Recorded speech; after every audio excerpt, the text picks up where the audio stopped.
Today's story. The Seal of Prophecy.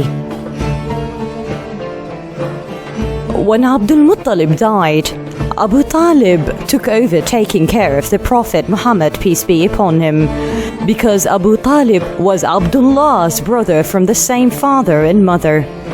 So Abdul Muttalib entrusted only Abu Talib to take care of Muhammad before he died. As for Abu al-As ibn Abdul Muttalib, the other uncle of the Prophet Muhammad, was the one who took over the Zamzam well. He took over Zamzam well starting from Abdul Muttalib's death until he converted to Islam. I will talk about him in future. Now for Abu Talib, he really loved Muhammad so much, just as well as his father Abdul Muttalib loved him. If Muhammad goes to play or disappears for a few hours, he misses him really quick. He also used to have Muhammad sleep next to him every night. He eats with Muhammad, and he used to put Muhammad as a priority over his own children. Everywhere Muhammad goes, Abu Talib is always there as well.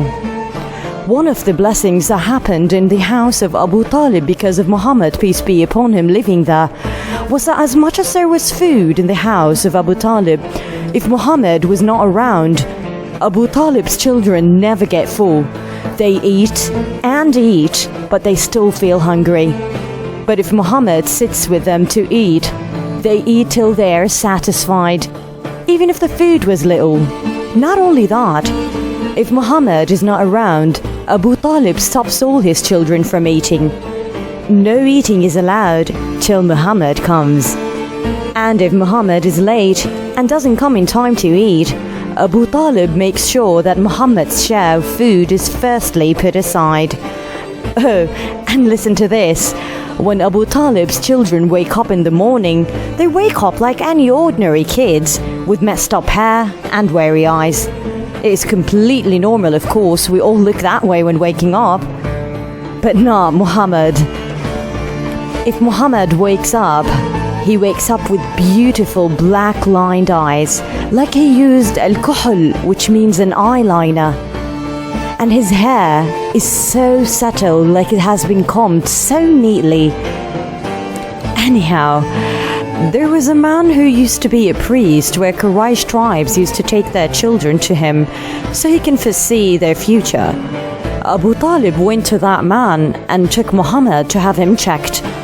So many kids were with Muhammad at that time. The priest lost his eyes looking. The kids were too many around him, and all of a sudden, he shouts saying, "Where is the boy?"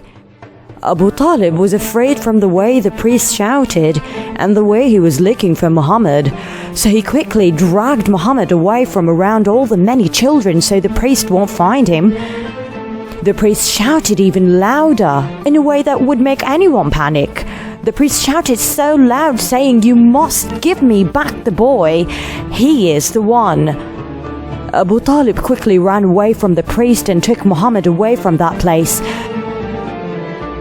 After what happened, and months passed by, Abu Talib had to go for a trade. But he was sad because he doesn't want to leave Muhammad in Mecca and go. So he decided to take Muhammad with him in the trip. They both traveled to Al-Sham area, and there they found a man whom was also a priest. His name was Baheera the priest. He was a man of knowledge, but he never used to leave his house, ever. He does not interact with people at all, and only spends his entire day praying to God. People come and go. They come and go, but he never leaves his house, ever. But not until Abu Talib and Muhammad arrived with the many other people. Baheera, the priest, went up to all of the people and invited them all over his house for dinner. Some of the people have passed by traveling around this area for so many times, so they were really surprised that Baheera has come out of his house. And now he's inviting all people to his house for dinner as well? Wow. One of the men asked Baheera why this time he insisted that they all come over for dinner when he never came out for them ever before and for so many years? Baheera replied saying, yes, there is something I want to tell you all, so I insisted that all of you come and never miss my invitation. Of course, Abu Talib and Muhammad were included. So all of the people did as told, including Abu Talib, and have accepted the invite. But even though Baheera insisted that everyone comes, the Prophet Muhammad, peace be upon him, was the only one who did not go. His uncle Abu Talib left him sitting outside where all their supplies and camels were. Since he was a kid, his uncle thought of leaving him out of the gathering, so Muhammad waited outside and was sitting under a tree. During dinner time, Baheera was looking at every single man like he was looking for something, well, or someone. Baheera then stood up talking to the people and said, I have insisted that all of you come without anyone missing. There is someone missing here. One of the men from Quraysh tribes replied to Baheera, saying that they are all present, except for a little boy outside. So Baheera told them to bring Muhammad inside to join them for dinner.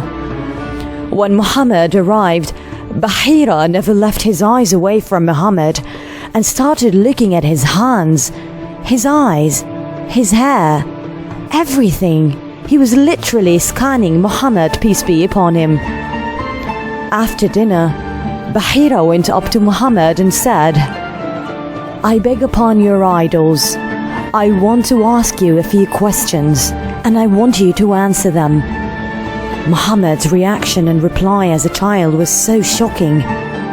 He looked at Baheera and said, do not beg upon the idols.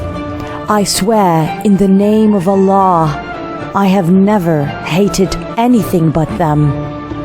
For Muhammad to swear on Allah as a child and hate the idols at such a young age, before he even became a prophet, is something beautiful.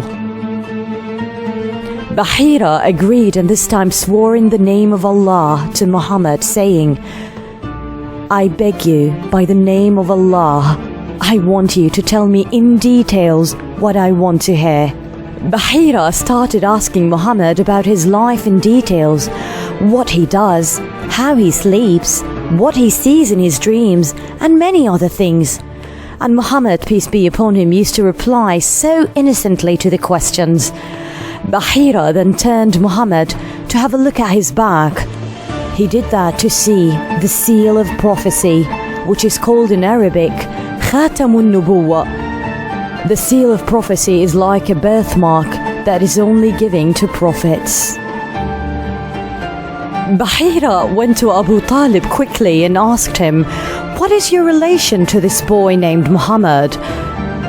Abu Talib replied saying, he's my son. Baheera shook his head and refused Abu Talib's answer, saying, this boy is no son of yours. This boy's father should be dead by now. Now all of you might ask, how did Baheera know that the Prophet Muhammad's father is dead? Well, because in ancient Jews and Christian scriptures, it was told that the last prophet to come will be an orphan. It is all written in their books. Abu Talib then replied saying, he is my nephew, but I consider him as my son. His father died before he was even born. Baheera said to Abu Talib, now you are saying the truth. He then ordered Abu Talib to take back Muhammad to Mecca immediately, and he also warned him from the Jews, specifically the Jews. Abu Talib did as he was told and left back to Mecca and never looked back. But why the Jews? Why did Baheera fear that Muhammad is to be harmed by the Jews specifically and not anyone else? We shall find out next time.